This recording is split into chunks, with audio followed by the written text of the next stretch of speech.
है कि इसमें कोई फर्क नहीं पड़ता कि आपको क्या लैंग्वेज आती है, फर्क इस बात से पड़ता है कि आपके अंदर कामयाब होने की कितनी आग है। बहुत बहुत धन्यवाद विनू सर, आपने मुझे ये अपॉर्चुनिटी दीजिए आज पूरे इंडिया के साथ बातचीत को शेयर करने की। सभी साथियों का मैं वेलकम करता हूं, बहुत बहुत स्वागत करता हूं। हमारा डेली 8 PM का जो सेशन चलता है, 8 PM JRCM, इस वेबिनार में मैं आप सबका स्वागत करता हूं।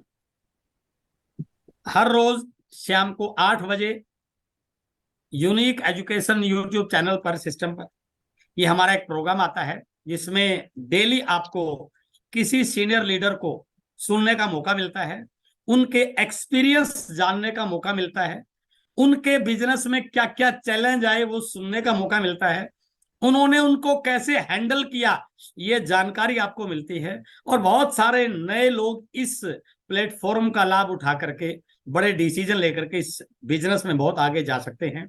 तो डेली आप 8 PM JRCM पे पूरा फोकस कीजिए। आप सबका बहुत बहुत स्वागत, बहुत बहुत वेलकम। माई सेल्फ एस अत्री, मैं जींद से बिलोंग करता हूं। पिछले 22 साल से मैं दुनिया की एक वंडरफुल बिजनेस अपॉर्चुनिटी, बहुत बड़े मिशन आरएसएम के साथ मुझे काम करने का सौभाग्य प्राप्त हुआ है। इस बिजनेस में आने से पहले मैं नौकरी करता था हरियाणा एजुकेशन डिपार्टमेंट में, मैथ लेक्चरर की मेरी जॉब थी। That was class 2 and gazetted post in Haryana government. उसके साथ साथ मैं एक बहुत बड़ा मैथमेटिक्स का कोचिंग इंस्टीट्यूट चलाता था, जहां पर मैं 6 बैच कोचिंग के लेता था। 6 घंटे की मेरी ड्यूटी होती थी, 6 घंटे मेरे कोचिंग सेंटर में जाते थे। रोज 12-13 घंटे की बहुत बिजी लाइफ मेरी रहती थी। पैसा था, नाम था, सम्मान था, बट कहते हैं कि लाइफ में कुछ डिसीजन आपकी वजह से नहीं होते, वो ऊपर वाले की मर्जी से होते हैं। अचानक आरसीएम बिजनेस जींद में आया और आदरणीय doctor Surendra Vats sir, he is my sponsor, is my client, उन्होंने मुझे इस अपॉर्चुनिटी के बारे में बताया और मुझे विजन दिया कि आज ये 14-14 घंटे, 12-12 घंटे, 15-15 घंटे काम करते हो, आखिर अल्टीमेट गोल तो पैसा है, लेकिन जिस दिन ये काम करना बंद हो गया, क्या उसके बाद पैसा आएगा? My answer was no. तो उनका एक बहुत बड़ी अपॉर्चुनिटी है। यदि आप 2 से 5 साल तक इस सिस्टम को सही ढंग से सीख के अपने बिजनेस को बिल्ड कर लेते हैं, तो एक इतनी बड़ी अपॉर्चुनिटी है जो आने वाली कई पीढ़ियों को फाइनेंशियली फ्री कर सकती है, टाइम फ्रीडम मिल सकता है, सिक्योरिटी मिल सकती है। उन सारी चीजों को लेकर के मैं बहुत एक्साइटेड हुआ और मैंने आरसीएम बिजनेस को ज्वाइन किया। आज मैं आपके साथ जिस विषय पर बातचीत करने जा रहा हूं वो है journey of A direct seller. जैसे ही एक व्यक्ति इस सिस्टम में आता है, इस इंडस्ट्री को चूज करता है, उसके बाद उसको अपने बिजनेस को बड़ा करने के लिए कौन कौन से स्टेप्स को फॉलो करना चाहिए, कौन कौन सी स्टेजेस से उसको गुजरना पड़ता है। यदि उसको पहले से इस चीज का पता हो तो शायद वो बीच के चैलेंज को भी हैंडल कर सकता है और अपने आप को बहुत फास्ट गति से ग्रो करते हुए इस इंडस्ट्री का, इस सिस्टम का कोर लीडर बन सकता है। तो आइए बातचीत शुरू करते हैं एक शानदार टॉपिक पर, journey of A direct seller. आज हम जिस बिजनेस अपॉर्चुनिटी की बात कर रहे हैं, that is called direct selling. ये पूरे गूगल पे सर्च कर सकते हैं आप, बड़े बड़े ट्रेनरों से सुन सकते हैं, बड़े बड़े एक्सपर्ट की ओपिनियन को पढ़ सकते हैं, बड़े बड़े डाटाज को चेक कर सकते हैं। इस समय एक बात आपको हर जगह सुनने को मिलेगी कि डायरेक्ट सेलिंग फ्यूचर की सबसे बड़ी बिजनेस अपॉर्चुनिटी है। इस सदी का सबसे बड़ा बिजनेस यदि कोई है, दैट इज डायरेक्ट सेलिंग। इस भविष्य के सबसे बड़े बिजनेस अपॉर्चुनिटी में आरसीएम बिजनेस एक बहुत बड़े विजन के साथ काम कर रहा है। हम एक बहुत बड़े राष्ट्रीय स्तर के एक अभियान में काम कर रहे हैं। हमारा मिशन है नए भारत का निर्माण, to build a new India. इस मिशन के साथ हम काम कर रहे हैं। हमारे बहुत सारे उद्देश्य हैं, लेकिन उनमें से 3 मुख्य उद्देश्य हैं, जिसमें सबसे पहला है लोगों की हेल्थ को कैसे ठीक रखा जाए। ये हमारा सबसे पहला मोटिव है और इसलिए हमारे जो भी प्रोडक्ट आते हैं उनमें सबसे पहली कंडीशन ही होती है ये हेल्थ के बेनिफिट के लिए कितना उपयोगी। हर व्यक्ति अपने पैरों पे खड़ा हो, अपने सपनों को खुद पूरा करे। उसके दिमाग में कहीं कोई कास है, मैं अच्छा पढ़े लिखा नहीं हुआ, मेरे पास पैसा नहीं था, बिजनेस नहीं कर पाया, मेरे तो ये स्पोर्ट मिलते मैं ये कर लेता। जिंदगी में बहुत सारे कास लेके एक व्यक्ति दुनिया से चला जाता है, बट यहां पर वो अपने पैरों पे खड़ा होके ना केवल अपने सपने पूरे कर सकता है, बल्कि लाखों लोगों के सपनों को पूरा करने का माध्यम बन सकता है। And the third one is women empowerment, महिला सशक्तिकरण। हमारे देश का 50% पार्ट अभी भी घर पे बैठा है। उनको लग रहा है कि हम तो सिर्फ घर संभालने के लिए एक ऐसी अपॉर्चुनिटी हम उनके लिए प्रोवाइड कर रहे हैं कि वो अपने सुटेबल टाइम के अकॉर्डिंग अपने घर पे बैठ के ही इस मिशन को बड़ा कर सकते हैं। तो मेरा आज का टॉपिक है कि यदि मुझे इस मिशन में टॉप पर जाना है, I have to be a core leader, तो मुझे क्या करना चाहिए, इस पर मैं बातचीत करूंगा। और आज हमारे बीच में महावीर सारण सर हैं, जो आपको बताएंगे इस समय की स्थितियों में आपको क्या डिसीजन लेना चाहिए। तो मैं अपने 22 साल के तजुर्बे के आधार पर इस बात को आपके बीच में शेयर कर रहा हूं कि इस बिजनेस में, इस मिशन में यदि किसी व्यक्ति को टॉप पे जाना है तो उसको 3 फेज से गुजरना पड़ता है। इस बिजनेस में टॉप पर जाने के लिए 3 फेज हैं। The first one is startup phase. जैसे एक व्यक्ति प्लान देखता है, प्रोडक्ट को देखता है, किसी की लाइफस्टाइल को देखता है, किसी मीटिंग को अटेंड करता है, किसी जूम सेशन में आता है, किसी व्यक्ति के द्वारा डायरेक्ट सेलिंग के विजन को जानकारी लेता है, या किसी नियर एंड डियर के द्वारा उसको बताया जाता है, तो वो डिसीजन लेता है कि मैं इस बिजनेस को करूंगा। और जैसे वो शुरू करता है, उस फेज को बोलते हैं स्टार्टअप फेज, जहां पर उसको नॉलेज हो सकता है बहुत कम हो, जानकारियां बहुत कम हो, बिजनेस के बढ़ाने में बहुत सारी दिखते हैं, but it is the first phase. यहीं से हर व्यक्ति को निकलना पड़ता है। कोई भी गाड़ी जब कोई पहली बार चलाता है, उसको पहले गियर में ही चलानी पड़ती है। वो जो पहला गियर है ना, that is the startup phase of this industry. Then comes the second phase, जब उसका नेटवर्क थोड़ा बड़ा हो जाता है, थोड़ा लेवल आ जाता है, थोड़ी टीम बन जाती है, उसको पता चल जाता है सारी चीजों का, बिजनेस के एटिकेट्स का मालूम हो जाता है, अपलाइन डाउनलाइन का पता चल जाता है, वो एक अच्छी इनकम के लिए कुछ ड्रीम क्रिएट करता है, टीम का निर्माण करता है। That is called the second phase, speed up phase. अब गाड़ी जो है वो पहले गियर से निकल चुकी है, झटके कम हो गए हैं, अब वो दूसरे, तीसरे, चौथे गियर में। But the final stage is called the multiply phase. यदि आपको इस बिजनेस के सारे रिजल्ट चाहिए, ये बिजनेस जिंदगी में क्या क्या दे सकता है, यदि वो आप देखना चाहते हैं, तो you have to come in the multiply phase. इस फेज में आए बगैर आप इस बिजनेस में वो सारे सपनों को पूरा नहीं कर सकते जो इस बिजनेस के माध्यम से बहुत सारे लोगों ने किए हैं। तो इन 3 फेज के माध्यम से आपको निकलना पड़ता है। शुरुआत यहीं से है। सबसे पहला काम है आपको कि कैसे मैं किस प्रकार से काम करूं कि मैं स्टार्टअप फेज से स्पीड अप फेज में जाऊं, क्योंकि सबसे ज्यादा झटके इस स्टार्टअप फेज में ही लगते हैं सर। आंकड़े बताते हैं इस इंडस्ट्री के कि 70% लोग इस इंडस्ट्री में अपने शुरू होने के 2 या 3 महीने में क्विट कर जाते हैं। क्यों? क्योंकि यहां पर पहला गियर है, गाड़ी चलती नहीं है, रिजेक्शन मिलता है, घर वाले सपोर्ट नहीं करते हैं, इनकम का भी कोई विश्वास नहीं है, लोग भी मना कर दे रहे हैं, तो बहुत सारी नेगेटिविटी फेस करनी पड़ती है। तो सबसे पहले आपको यह सीखना है और सिखाना है कैसे मैं अपनी गाड़ी को स्टार्टअप फेज से स्पीड अप फेज में लेके आऊं, क्योंकि यहां पर जाने के बाद झटके कम हो जाते हैं सर। दूसरा, तीसरा गियर लग जाता है, स्पीड बढ़ जाती है, लोगों का मोटिवेशन मिलता है, कहीं ना कहीं स्टेज पे जाने का मौका मिलता है, अपलाइन आपको फोकस करता है, आपकी प्रायोरिटी बदल जाती है। तो सबसे पहला आपका काम है कि आप अपनी बिजनेस को स्टार्टअप फेज से स्पीड अप फेज में लेके आए।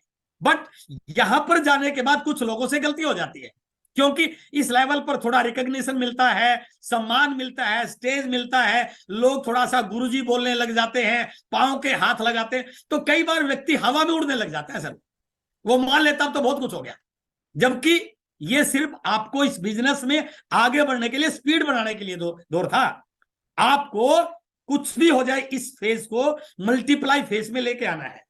और मैं आपको आगाह कर रहा हूं, यदि आपने स्पीड अप फेज से मल्टीप्लाई फेज में एंट्री नहीं किया, तो मैंने अनेकों लोगों को देखा है जो दोबारा पहले गियर में चले जाते हैं।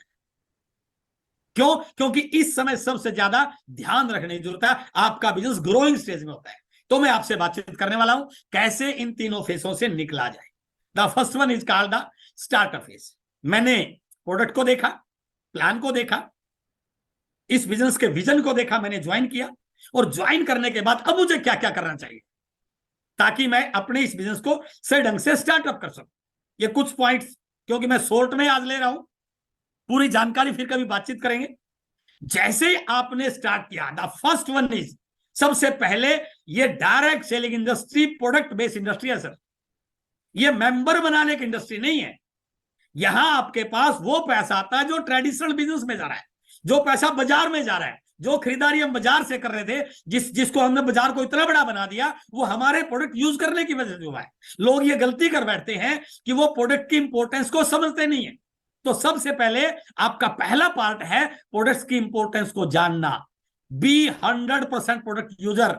आपके ज्वाइन होने के बाद आपके घर में मार्केट का कोई प्रोडक्ट होना नहीं चाहिए, तभी आपको पता चलेगा ये प्रोडक्ट क्या बेनिफिट दे रहा है, क्या इसके हेल्थ पे क्या क्या इसके फायदे हो रहे हैं, इससे बिजनेस कैसे बन रहा है, डुप्लीकेशन, वो सारी तब बनेगी जब आप प्रोडक्ट का यूजर बनेंगे। तो सबसे पहले है प्रोडक्ट्स की इंपॉर्टेंस को जानना। दूसरा, क्योंकि आप जिस इंडस्ट्री में आए हैं, जब तक आपको उस इंडस्ट्री की सारी जानकारी नहीं होगी, इसका विजन क्या है, ये कहां से शुरू हुआ, इस इंडस्ट्री में कितने कंट्रीज में इंडस्ट्री चल रही है, क्या क्या इसके रिजल्ट्स हैं, तो आपको डायरेक्ट सेलिंग को जानना चाहिए। डायरेक्ट सेलिंग क्या है, रियल एथिकल डायरेक्ट सेलिंग क्या होती है, इंडिया में जो डायरेक्ट सेलिंग काम कर रही है उसमें हमारी आरसीएम का क्या रोल है। तो आपको डायरेक्ट सेलिंग के बारे में जानकारी लेनी है। उसके बाद है आपने अपना नेटवर्क बनाना है, और नेटवर्क बनाने से पहले दो काम बहुत इंपॉर्टेंट है जो अक्सर बहुत सारे लोग करते नहीं और इसी वजह से वो फेल हो जाते हैं। The first one is list making, list of prospects. सबसे पहले आप एक प्रोफेशनल तरीके से लिस्ट बनाइए सर। कॉपी में 4 नाम लिखने को लिस्ट मान लेते हैं लोग, no, list of relatives, list of friends, list of others and list of unknown. वो अलग पार्ट आएगा प्रोस्पेक्टिंग का है, आज वो मैं बात नहीं करूं आपसे। लेकिन सबसे पहले आपको लिस्ट बनानी है। जितनी बड़ी लिस्ट उतने बड़े बिजनेस बनने की संभावना, उतने ज्यादा लंबे समय तक पॉजिटिव रहने की संभावना, उतनी ज्यादा डेप्थ ड्राइव आपकी हो सकती है, उतनी ज्यादा विड्थ पे काम कर सकते हैं। बट भाई साहब के पास लिस्ट ही नहीं है, फिर बोलता है सर मैं किसको ज्वाइन कराऊं। तो इसलिए आप सीखिए लिस्ट बनानी कैसे है। उसके बाद है लिस्ट तो बना ली, अब उन लोगों से मिलना है, अपॉइंटमेंट लेनी है, मिलने का टाइम हमारे 6 बेसिक में सारी चीजें बता रखी है। तो ये सबसे इंपॉर्टेंट पॉइंट है एक नए व्यक्ति का इस बिजनेस में जुड़ने के बाद कि वो लिस्ट कैसे बनाए और लोगों से मिलने के लिए अपॉइंटमेंट कैसे ले। और जैसे आपने अपॉइंटमेंट ली, उनको आपने इनवाइट करना है अपलाइन के माध्यम से, होम मीटिंग के माध्यम से, जूम सेशन में। और उनमें से जब आप कुछ लोगों से बात करेंगे, प्रोडक्ट के बारे में बात करेंगे, इंडस्ट्री के बारे में बात करेंगे, तो SW प्रिंसिपल काम करता है, some will do some will not do. कुछ आपके साथ ज्वाइन हो जाएंगे, कुछ आपको मना करेंगे, और जैसे वो आपके साथ ज्वाइन होंगे, इसको बोलते हैं नेटवर्क बनाना। आपका नेटवर्क बनना शुरू हो जाएगा। 2 लोग, 4 लोग, 5 लोग, 10 लोग आपके नेटवर्क में आ जाएंगे। अब जैसे ही नेटवर्क बनना शुरू हुआ है, अब आपको मार्केटिंग प्लान को खुद सीखना है। हो सकता है अब तक आपके अपलाइन ने आपके साथ जाके काम किया हो, अब मीटिंग के माध्यम से हो, आपको प्लान को सीखना है। ये मिशन क्या है, इसका उद्देश्य क्या है, और इस बिजनेस में कौन कौन से लेवल्स हैं, बिगिनर क्या है, स्टार्टर क्या है, ओपनर क्या है, सेकंड लेग में कितना चाहिए, मेन लेग में कितना चाहिए, खुद परचेजिंग कितनी होनी चाहिए, डायमंड क्लब, इन सारी चीजों को आपको सीखना है। और जैसे आप सीखोगे, लेवल को जानोगे, तो आपका अपलाइन आपके साथ काम करेगा, आपको किसी लेवल के लिए प्रिपेयर करेगा। और उसके बाद जैसे ही आप इस बिजनेस को थोड़ा आगे बढ़ते हैं, अपलाइन पर, सिस्टम पर विश्वास कीजिए। अपने दिमाग को कुछ समय तक इस्तेमाल मत कीजिए सर, क्योंकि जो व्यक्ति आपके साथ काम कर रहा है, जो आपका मेंटोर है, उसका अनुभव है इस बिजनेस का, वो बहुत सारी गलतियां करके यहां तक पहुंचा है। और यदि आप भी उसकी बात को नहीं मानोगे तो उतनी या उससे ज्यादा गलतियां आपको करनी पड़ेगी।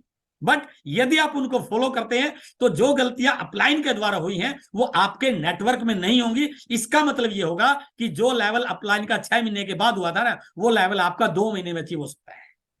और सिस्टम पे विश्वास कीजिए, जो भी मीटिंग सेमिनार है। तो ये आपका स्टार्टअप फेज है।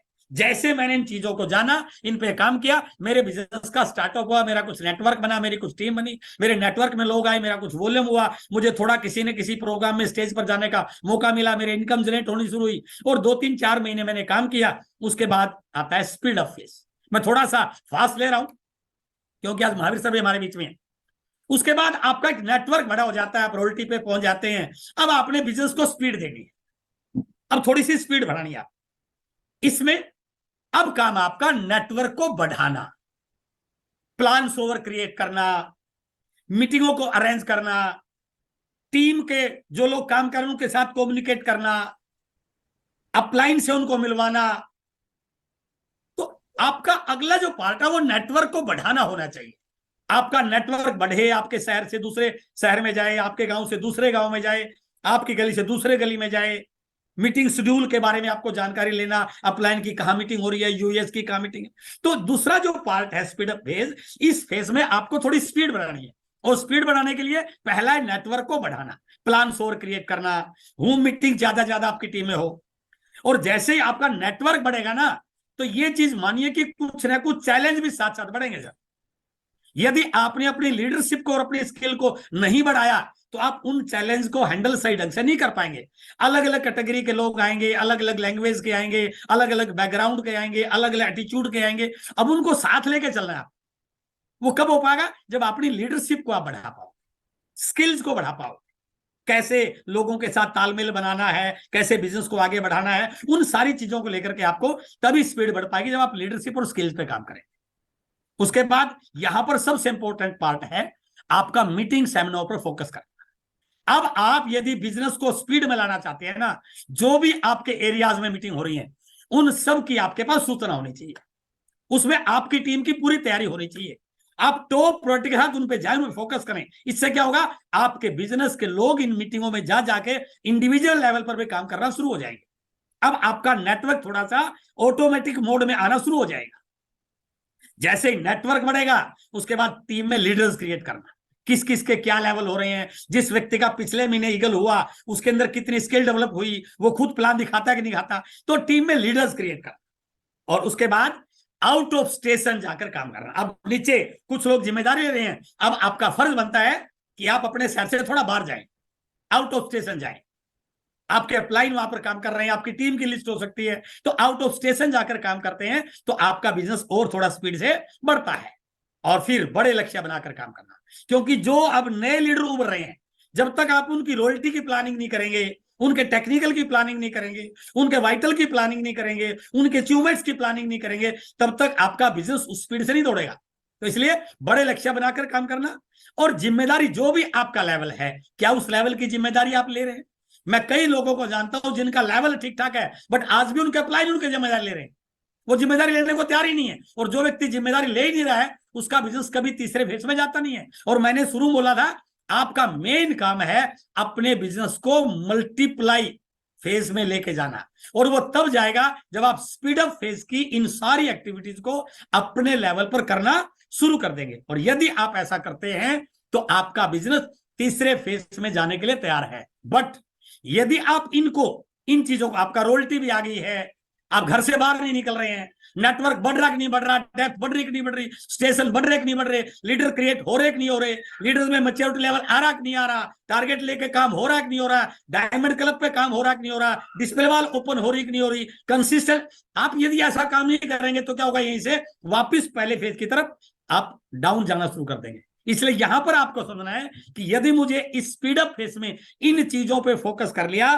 तो मेरा बिजनेस ऑटोमेटिक मल्टीप्लाई फेज की तरफ जाना शुरू हो जाएगा। और जैसा मैंने पहले बोला था, यदि आपके इस बिजनेस में कुछ ड्रीम्स हैं, कुछ सपने हैं, कुछ बड़ी इच्छाएं हैं, कुछ बड़ा करने के लिए आए हैं, तो इस चीज को आज नोट कर लीजिए, बिना मल्टीप्लाई फेज में जाए वो बिजनेस कभी वैसा हो ही नहीं पाएगा। यहां तक आपको लाना पड़ेगा। पांचवें गियर में लगाए बगैर गाड़ी की स्पीड कभी बड़ी हो ही नहीं सकती है। चाहे गाड़ी आप 1 करोड़ की ले लो, वो गाड़ी हमेशा दौड़ती ही पांचवें गियर में, ऐसा टॉप गियर में दौड़ती। तो टॉप गियर आपको इस बिजनेस में यदि लाना है तो आपको मल्टीप्लाई फेस में आना है। ये मल्टीप्लाई फेस में कैसे आना है इस पे थोड़ा सा ध्यान। लेकिन मैं फिर बता रहा हूं, यदि आप इन पॉइंट्स को सही ढंग से जिम्मेदारी के साथ नहीं करोगे तो कभी भी आपका बिजनेस मल्टीप्लाई फेस में जा ही नहीं सकता है। और बहुत सारे लोगों को मैं कई कई सालों से इसी फेस में दे रहा हूं, पहले या दूसरे फेस में। कभी दूसरे में आ जाते हैं, कभी पहले में, कभी दूसरे में, कभी पहले में। क्यों? क्योंकि वो स्पीड अप फेस पे फोकस करते नहीं है। और यदि आपने किया तो अब आप पहुंच जाते हैं मल्टीप्लाई फेस। तो मल्टीप्लाई फेस में क्या करना है ताकि आप इस बिजनेस में बड़े मुकाम पर जा पाए? सबसे पहला काम है अपने वर्किंग एरिया को बढ़ाना। अब आपका बिजनेस कितनी स्टेट्स में है, कितने सिटीज में है, उनकी प्लानिंग आपके पास होनी चाहिए सर। वो शेड्यूल बनना चाहिए आपका। जब आप अपलाइन से डेट लें तो बात करें सर मुझे 2 दिन तो स्टेट में चाहिए, आपके 2 दिन वहां पर चाहिए। ये जब तक आपका नहीं होगा तब तक आपका बिजनेस मल्टीप्लाई फेस में आएगा ही नहीं। कई सारे लीडर टेक्निकल पर जाने के बाद भी उसी 4 दीवारी में काम कर रहे हैं सर। सुबह निकलते हैं बाइक लेके, 40 किलोमीटर गए, रात को घर वापिस आ गए, हो गया बिजनेस में। मैं ही जब मैंने इस बिजनेस को शुरू किया, रॉयल्टी आने से पहले मेरा बिजनेस 4 स्टेट में था सर। हरियाणा, पंजाब, उत्तराखंड और महाराष्ट्र, 4 स्टेट में रॉयल्टी से पहले था मेरा। जितने भी आज आप कोर लीडर को देख रहे हैं उनके बिजनेस बड़े बड़े इसलिए हैं क्योंकि उन्होंने अपने एरिया को बढ़ाने पे काम किया। महीने में 2, 4, 5, 7 रातें उन्होंने घर से बाहर लगाने पे आदत डाली। हमें आदत है कि रात को घर की जब तक गर्म गर्म चपाती नहीं खाएंगे तो मजा नहीं आएगा। तो भाई साहब वो मजा लेना है ना, तो फिर पहले बिजनेस को बढ़ा के लीजिए, जिंदगी भर का मजा चाहिए। इसलिए मल्टीप्लाई फेस में जाने का पहला सूत्र है, पहला पॉइंट है, अपने एरिया को बढ़ाइए। कहां कहां आपकी टीम की ज्वाइनिंग है, अपनी परचेजर लिस्ट निकालिए, अपनी टीम की लिस्ट निकालिए, उनके कॉन्टैक्ट नंबर, एड्रेस देखिए। जरूर आपको दिखेगा कि मेरी बिजनेस उस स्टेट में भी है, उस स्टेट में भी है, उस सिटी में भी है। बस गलती क्या हो रही है, आप उम्मीद में बैठे कोई उनको अपने आप जाके बिल्ड कर लेगा, आपको बिल्ड करना पड़ेगा सर। हाँ, अपलाइन के पास बैठ के प्लानिंग की जा सकती है। सर मेरा ये 2 स्टेट में बिजनेस है, वहां जाना है, मुझे किन किन चीजों का ध्यान रखना है। तो इसलिए पहला है वर्किंग एरिया को बढ़ाना। अब एरिया बढ़ना शुरू हो गया है, आपका लेवल बढ़ना शुरू हो गया है। अब आपको कुछ चीजों पर ध्यान रखना, खुद के ऊपर, आपकी पर्सनैलिटी, आपकी लीडरशिप और आपका लाइफस्टाइल। अब आपका बिजनेस आपके प्रभाव से बढ़ता है सर। अपने भीतर छिपे लीडर को कैसे जगाएं, यह किताब अल्टीमेट लीडरशिप के ऊपर, it is my favourite and ultimate book. उस किताब के पहले चैप्टर में लिखा हुआ है लीडरशिप एक प्रभाव है। लीडरशिप एक प्रभाव है। आप कितने ज्यादा लोगों को प्रभावित करना शुरू कर रहे हैं, दैट इज योर लीडरशिप। प्रभाव कहां से बढ़ता है? आपकी पर्सनैलिटी कैसी है, आपका लाइफस्टाइल का है कैसा है, आपका काम करने का तरीका कैसा है, आपका बिहेवियर कैसा है, आपका एटीट्यूड कैसा है। ये यदि बढ़ गया ना तो मल्टीप्लाई फेस में सबसे बड़ा काम ये करता है सर। आपका ड्रेसअप, आपका हुलिया, आपका चलने का तरीका, घर से निकले तो अपने आप को चेक करना, ये बहुत फर्क डालता है सर। आपकी लीडरशिप पे, आपकी पर्सनैलिटी का आपके बिजनेस में बहुत बड़ा रोल है। तो इसलिए यदि मल्टीप्लाई फेस में जाना है तो अपनी पर्सनैलिटी पे थोड़ा ध्यान दीजिए। 2-4 अच्छी ड्रेस आपकी होनी चाहिए, कमिटमेंट आपकी अच्छी हो, जूम में बैठे तो वीडियो ऑन हो। क्योंकि जब आप जूम में बैठते हैं ना सर, तो आपकी डाउनलाइन भी आपको देखती है और आपकी अपलाइन भी आपको देखती है। और भाई साहब बंद किए बैठा है तो डाउनलाइन भी समझ आती है this is not the serious person, और अपलाइन भी समझ आता है ये सीरियस बंदा नहीं है, इसके ऊपर टाइम वेस्ट करने वाली बात है। मीटिंगों में जाते हैं, टाइम पे नहीं जा रहे हैं, तो डाउनलाइन अपलाइन दोनों चीज देख रही है। पता कोई कंपनी से कोई इंफॉर्मेशन आई, अपने को पता ही नहीं है, एनिवर्सरी में क्या होने वाला है पता ही नहीं, तो इससे क्या आपकी लीडरशिप फर्क पड़ता है सर। इसलिए अपनी पर्सनैलिटी पे, अपनी लाइफस्टाइल पे, अपनी लीडरशिप पे थोड़ा सा उसको इंक्रीज करने पे काम कीजिए। तीसरा पॉइंट है मल्टीप्लाई करने का, सिस्टम क्रिएट करने पर काम कीजिए सर। अपना सिस्टम मत बनाइए, दुकान मत चलाइए। बहुत सारे लोग खुद ही दुकान चला रहे हैं, सब कुछ खुद ही कर रहे हैं। अरे सब कुछ करते रहोगे तो इस इंडस्ट्री में क्यों आए आप? ये इंडस्ट्री इसलिए है कि कुछ समय के बाद आपके काम का, आपके एफर्ट्स का, आपकी बिजनेस पे फर्क ना पड़े। कब होगा? अगले पॉइंट में आऊंगा डुप्लीकेशन पे, लेकिन तब होगा जब डुप्लीकेशन आपके होगा, जब आप सिस्टम पे काम करेंगे। इसलिए सिस्टम पर क्रिएट करने पे काम कीजिए। अपने आप से कुछ मत बताइए, जो सिस्टम बोल रहा है उसको फॉलो कीजिए। ये टॉपिक अपने आप में बड़ा एलडीपी का टॉपिक है, आज मैं इसको ज्यादा डिस्कस कर सकता। और मल्टीप्लाई करने का अगला जो पार्ट है सबसे इंपॉर्टेंट है, अपनी टीम में लीडर्स को और अचीवर्स को मल्टीप्लाई कीजिए सर। लोगों के लिए काम कीजिए सर। डाउनलाइन को आगे निकालने पर काम कीजिए, डाउनलाइन की अचीवमेंट के लिए काम कीजिए, आपकी ऑटोमेटिक हो जाएगी। बहुत सारे लोग ये गलती करते हैं, वो मैं मेरा के चक्कर में अपने पूरे बिजनेस का तहस नहस कर देते हैं सर। कई लोगों को मैं ऐसे देखता हूं, 1 लाख में बिजनेस 3.5-4 लाख जा रहा है और सेकंड लेग में 1,14,000 जा रहा है। भाई साहब ने खुद की परचेजिंग कर ली, किस लिए? 1,000, 2,000, 3,000 मेरे बढ़ जाएंगे, इससे टीम क्रिएट होगी। अरे जिस व्यक्ति का आपने एक 15 करवाया, वो अगले महीने एक 17 प्लानिंग करेगा सर, तभी तो टीम आगे निकलेगी। तो इसलिए टीम में लीडर्स और अचीवर्स क्रिएट करने पर, उनको मल्टीप्लाई करने पर काम कीजिए। और बहुत इंपॉर्टेंट है मल्टीप्लाई फेस में जाने का, सबसे जो इस इंडस्ट्री की रीढ़ की हड्डी है। ये business power of duplication and power of multiplex में काम करता है सर। नेटवर्क मार्केटिंग के 2 बड़े पिलर हैं, one is called the power of duplication and second is called the power of multiplication. इसलिए डुप्लीकेशन पर फोकस कीजिए। सोचिए, आप जो काम कर रहे हैं, किसी से कोई राय लेने की जरूरत नहीं सर। एक बार जब भी आप कोई काम करें, करने से पहले एक लाइन अपने आप से पूछिए, यदि यही काम मेरी टीम करे तो बिजनेस घटेगा या बढ़ेगा? यदि आपको आंसर आए नो, बिजनेस घटेगा, बिल्कुल नहीं करना है। आपको लगे कि इससे करने से टीम बिजनेस बढ़ेगा, तो करना शुरू कीजिए। इसलिए डुप्लीकेशन पर फोकस कीजिए, खुद मत भागिए कि हर जगह आप ही भाग रहे हैं। डुप्लीकेशन लीडर्स पे काम कीजिए, उनको प्रमोट कीजिए, उनकी सेमिनार करवाइए, उनको आगे निकालिए, उनको प्रमोट कीजिए। और लास्ट के 2 पॉइंट, बड़े इवेंट्स ऑर्गेनाइज करना सीखिए। गड्ढे खोदने से कुछ नहीं होना सर, कुआं खोदने से सबकी प्यास बुझ सकती है। ये 100 लोगों की, 50 लोगों की मीटिंगों से कुछ नहीं होना है। बड़े इवेंट्स, बड़े सेलिब्रेशन प्रोग्राम, बड़े ट्रेनिंग प्रोग्राम, उनको ऑर्गेनाइज करने पर काम कीजिए। जब भी कोई बड़ा इवेंट हो ना, उस पर पूरी ताकत लगा दीजिए। जो ऊपर के सारे पॉइंट है ना, वो इसी के साथ है। और फोकस एरिया निर्धारित कीजिए। अब आपको पता होना चाहिए कि कौन सा मेरा एरिया कमजोर है, किस पे मैंने काम करना है। इस बिजनेस में सबसे बड़ा मल्टीप्लाई करने का जोन है बड़े इवेंट्स। और हम बहुत लकी हैं कि इस समय जो अब समय चल रहा है, जो अभी बीनू सर बता रहे थे, इस समय हर लीडर की टॉप प्रायोरिटी क्या होनी चाहिए? मल्टीप्लाई फेस का सबसे इंपॉर्टेंट पॉइंट है सर, ये वो है हमारी 23वीं एनिवर्सरी। इस समय यदि कोई लीडर इसके अलावा कोई और भाषा बोल रहा है, इसका मतलब अभी तक नेटवर्क मार्केटिंग की ABCD भी उसको पता नहीं है। He is illiterate about direct selling industry.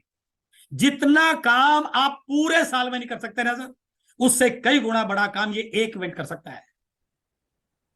कितना बड़ा तैयारी है इस इवेंट की, कितनी बड़ी तैयारी है। हमारे इस साल के जो RCM के हीरोज हैं, जो हमारे रॉयल्टी अचीवर हैं, जो हमारे टेक्निकल अचीवर हैं, जो हमारे रूबी स्टार रूबी अचीवर हैं, उन सबको आपको वहां देखने को मौका मिलेगा। TC सर का मैसेज हमें वहां मिलने को मिलेगा, सौरभ सर का मैसेज वहां मिलेगा, कंपनी की फ्यूचर की क्या प्लानिंग है, डायरेक्ट सेलिंग के डाटाज वहां दिखाए जाएंगे। माहौल जो होगा ना, यदि आपने पूरी तैयारी कर ली अपनी टीम के साथ, उस प्रोग्राम में सही ढंग से दल बल के साथ पहुंच गए, तो ये इवेंट आपके बिजनेस को मल्टीप्लाई करने के लिए सबसे बड़ा बूस्टर बन सकता है सर। इसलिए जो मैंने अभी पॉइंट बताया था कि इस समय एक लीडर की टॉप प्रायोरिटी क्या होनी चाहिए, इस समय आपकी केवल और केवल एक ही प्रायोरिटी होनी चाहिए कि मेरे कितने लोग इस एनिवर्सरी में जा रहे हैं। अब कई लोगों के सामने 2 चैलेंज मिलेंगे। पहला तो ये कि सर ट्रेन में टिकट नहीं है, बिल्कुल चैलेंज हो सकता है। दूसरा है उसका कि एनिवर्सरी का टिकट नहीं है। मैं दोनों चैलेंजों को एक्सेप्ट कर रहा हूं सर।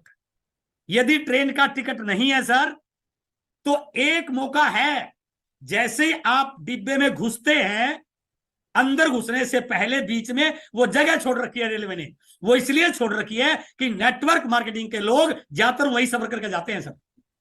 हमने ऐसा अनेकों बार किया है, जब कहीं टिकट कंफर्म नहीं होता था तो थैला अपना बैग रखते थे, बैग में पन्नी रखते थे, चद्दर रखते थे, वहां पर पन्नी बिछाई, चद्दर ओढ़ी, सो गए, सुबह उठ लिए। ट्रेन तो जाना था ना, टिकट ले लिया।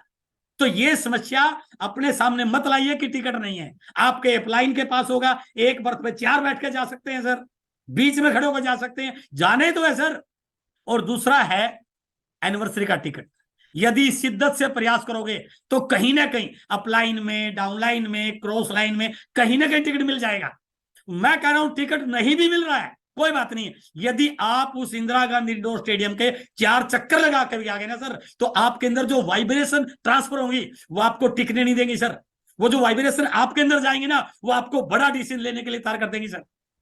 नई टिकट मिले कोई बात नहीं, हॉल में एंट्री नहीं होगी कोई बात नहीं है, लेकिन वो जो 25, 30, 40 हजार लोगों की भीड़ आप देखोगे ना, जिसमें 10,000 लोग बाहर घूमते हुए दिखाई देंगे, तब आप वहां जाके देखोगे कैसे बीसी सर वहां पर आ रहे हैं, कैसे कोठारी सर वहां पर आ रहे हैं, कैसे वत्स सर वहां पर आ रहे हैं, टीसी सर कैसे वहां पर आ रहे हैं, क्या प्लानिंग हो रही है, कैसे वहां पर अलग अलग प्रोडक्ट की प्रेजेंटेशन हो रही है, कैसे हमारे लीडर्स के होर्डिंग लगे हुए हैं, कैसे उन होर्डिंग के साथ लोग ऑटोग्राफ खिंचवा रहे हैं, अपने ऑटोग्राफ ले रहे हैं, फोटो खिंचवा रहे हैं, वो नजारा ही अलग होगा ना सर। तो इसलिए एक इवेंट पूरे साल की वर्किंग पे भारी पड़ता है सर। और यदि आपने सही ढंग से इस इवेंट की तैयारी कर ली, इसके लिए पूरा जी जान लगा दिया, तो मैं दावे से कहता हूं आज आपका बिजनेस पहले फेज में है या सेकंड फेज में, कोई फर्क नहीं पड़ता। मैं आपको विश्वास दिलाता हूं 2024 आपका रहेगा, और अगली 2024 के एनिवर्सरी में आप 100% उस एनिवर्सरी के बड़े अचीवर होंगे। मुझे पूर्ण उम्मीद है कि आप